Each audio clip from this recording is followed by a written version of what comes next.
Hello मेरे बच्चों, क्या हाल चाल है। बढ़िया होंगे और सभी लोग बहुत अच्छे होंगे। उम्मीद करता हूँ आप सभी लोग की बच्चों पढ़ाई भी बहुत अच्छी चल रही होगी। तो बच्चों, इसी पढ़ाई को और बेहतर बनाने के लिए हम आप लोग के लिए लगातार मेहनत कर रहे हैं। आज की वीडियो में आप लोग के लिए बहुत ही इम्पोर्टेंट क्लास लेकर के आए हैं। बच्चों, आज बात करेंगे क्लास 12 हिंदी जो एग्जाम 2025 में आपको इम्पोर्टेंट क्वेश्चन लेकर के आए हैं। 5 महत्वपूर्ण पत्र लेखन होगा जो आपके पेपर में यहाँ से बच्चों 6 नंबर आपका पक्का है, कंप्लीट हो जाएगा।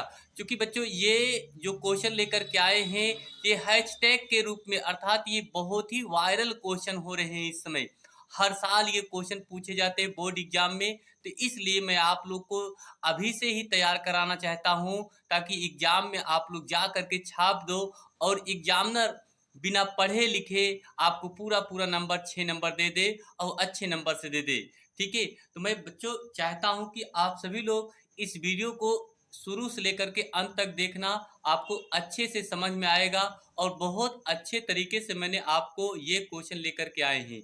ठीक है, उम्मीद करता हूँ आप सभी लोग को ये क्वेश्चन बहुत ही मन भाएगा। ठीक, तो बच्चों चलिए स्टार्ट करते हैं अपनी क्लास की। और सभी छात्रों से रिक्वेस्ट करता हूं कि प्लीज़ इस वीडियो को ज़्यादा से ज़्यादा लोगों को शेयर कीजिए और सभी लोग इस चैनल को सब्सक्राइब कीजिए।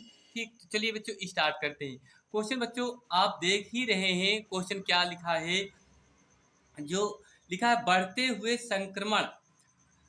हुए संक्रामक के रोग की रोकथाम के लिए मुख्य चिकित्सा अधिकारी के लिए एक प्रार्थना पत्र लिखिए। ये बच्चों आपके क्वेश्चन में इस तरह से ऐसे ही क्वेश्चन आएगा। ठीक है, और आप लोग को किस तरीके से लिखना है ये हम आपको बता रहे हैं। ठीक है, क्योंकि ऐसे अगर लिख देंगे तो आप लोग को पूरा नंबर मिलेगा। तो बच्चों सबसे पहले आप अपनी कॉपी में कैसे लिखेंगे, ठीक है, ये आप लोग को ध्यान में रखना होगा। तो सबसे पहले आप लिखेंगे सेवा में। क्या लिखेंगे बच्चों? सेवा में मुख्य चिकित्सा अधिकारी गोंडा।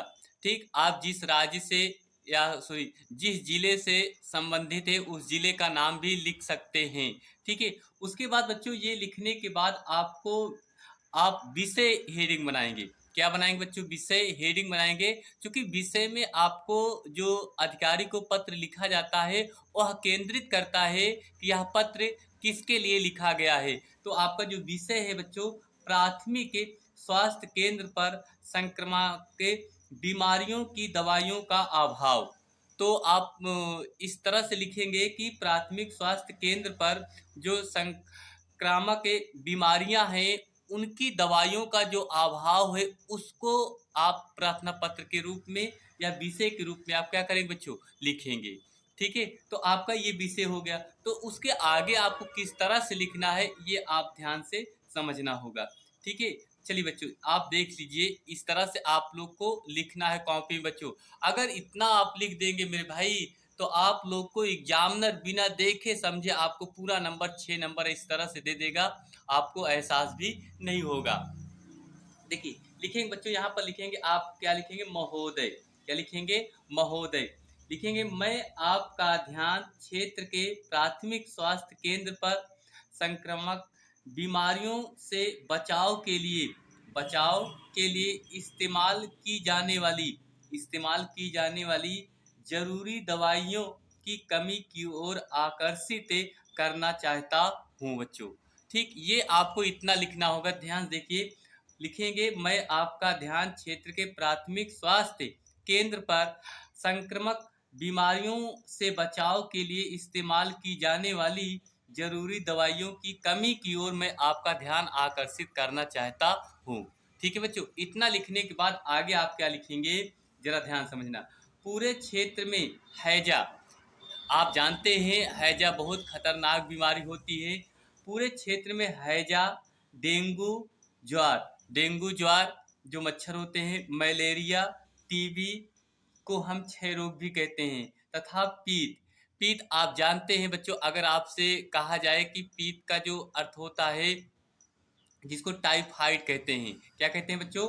टाइफाइड। ये वही टाइफाइड है जिसको हम पीत बोलते हैं। पीत ज्वार अर्थात टाइफाइड। जैसे संक्रामक के रोग अपने चरम सीमा पर है बच्चों, चरम सीमा पर है, इतना आपको इस तरह से लिखना होगा। ठीक है, चरम सीमा पर है। आगे लिखेंगे, प्राथमिक स्वास्थ्य केंद्र पर पीड़ितों की जो संख्या है वो निरंतर बढ़ती जा रही है।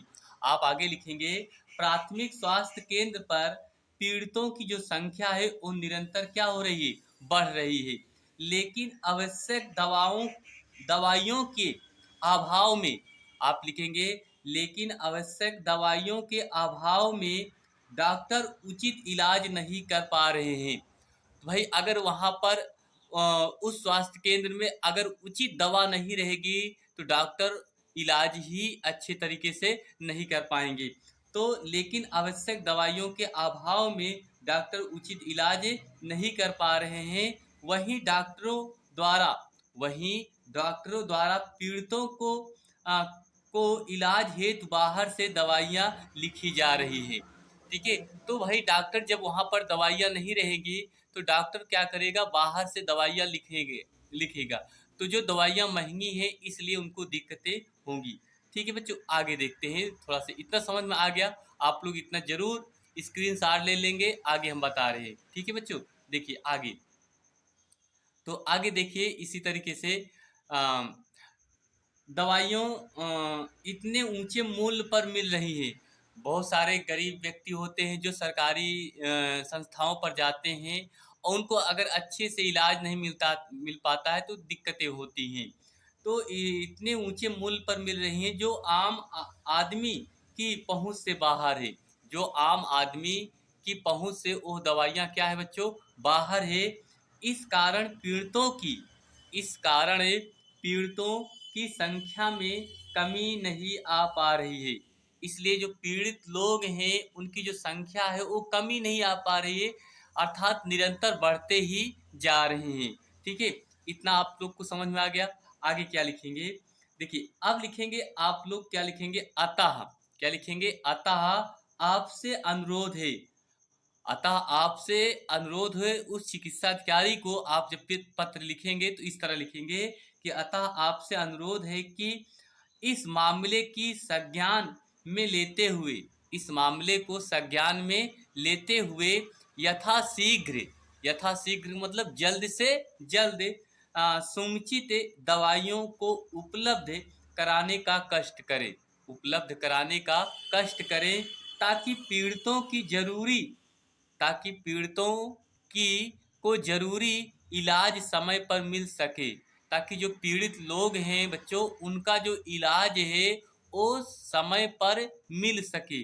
ठीक है, आगे मिल सके और समय पर रहते ही स्वास्थ्य का लाभ ले सके, और समय रहते ही वह स्वास्थ्य का क्या बच्चों कर सके, लाभ ले सके। ठीक है, इतना आप लोग को लास्ट में लिखना होगा।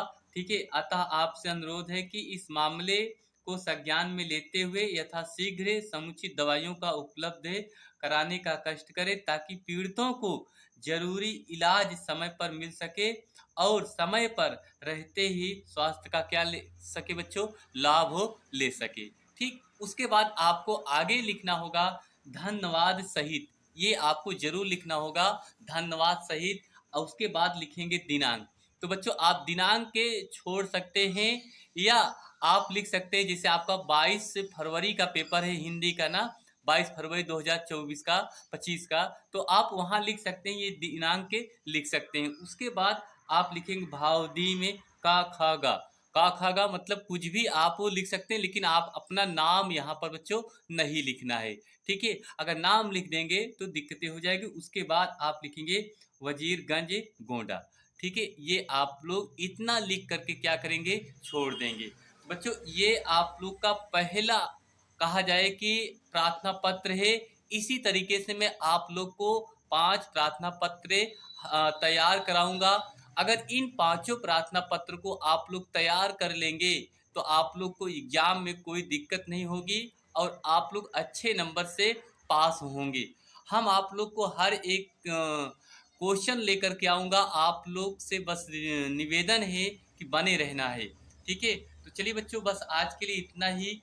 अगर इतना आप लोग तैयार कर लेंगे मेरे भाई तो आप लोग का हम जाते जाते आप लोग से फिर एक बार निवेदन करेंगे, ये जो प्रार्थना पत्र था वो आपका यही था, बढ़ते हुए संक्रमण के रोग की रोकथाम के लिए मुख्य चिकित्सा अधिकारी के लिए एक प्रार्थना पत्र लिखिए। ये आपको हमने बता दिया।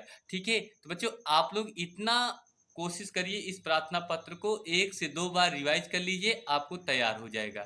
ठीक, चलिए बच्चों बस इतना ही। मिलेंगे अगली क्लास में। आप सभी लोग तैयारी करते रहिए। Thank you. आप सभी लोग को दिल से धन्यवाद देता हूँ। Thank you.